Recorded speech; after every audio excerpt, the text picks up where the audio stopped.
ஏன்னா நம்ம அடையாளம் தெரிந்தான்னு பார்க்கணும். இது ஒரு டெம்பரரி லைன் தான், இல்லைன்னு சொல்லலை. பட் இது பெர்மனெண்ட்டாக இருக்கும். இப்போ கூட எங்கள் அப்பா இன்னொரு அதை பற்றி பேசிக்கிட்டே இருக்காங்க. ஏதோ நல்லதோ கெட்டதோ ஏதோ ஒன்று சொல்லிக்கிட்டே இருக்காங்க. எது செஞ்சாலும் நம்ம நமக்கு மரியாதை கொடுத்தால் மரியாதை கொடுங்க. நம்ம சினிமாக்காரெல்லாம் சீப்பு கிடையாது. ரொம்ப கஷ்டமான விஷயம். ரவிதுரை அவரை பற்றி பேசுகிறாங்க.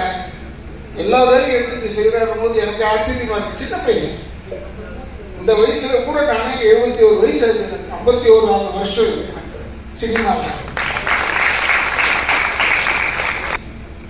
என்னுடைய சகோதரர் கமலஹாசன் மாதிரிலாம் என்னால் முடியாது. அந்த எல்லாத்தையும் மண்டையில் போட்டுட்டு ஊட்டிக்கிட்டு இருக்காங்க.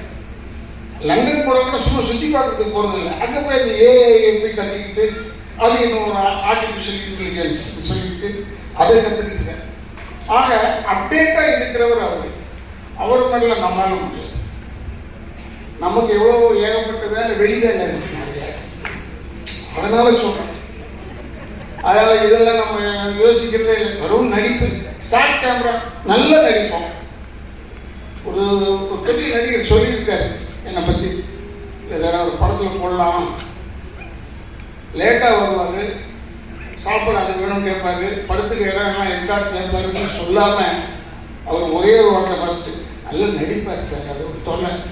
எப்போ எப்படி இருக்கு பாரு இப்போ சினிமா, நல்லா நடித்தா ஒரு தொல்லையாயிடுது. ஆனால் இதையெல்லாம் மீறி இப்போ இந்த ட்ரைலர் பார்க்கும்போது மிரண்டு போய் பார்த்துட்டு இருக்கேன். எனக்கு உள்ள ஒரு வருத்தம்.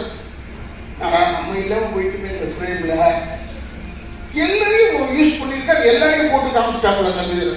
இந்த பெரிய மனசு வேறு யாருக்குமே வராது.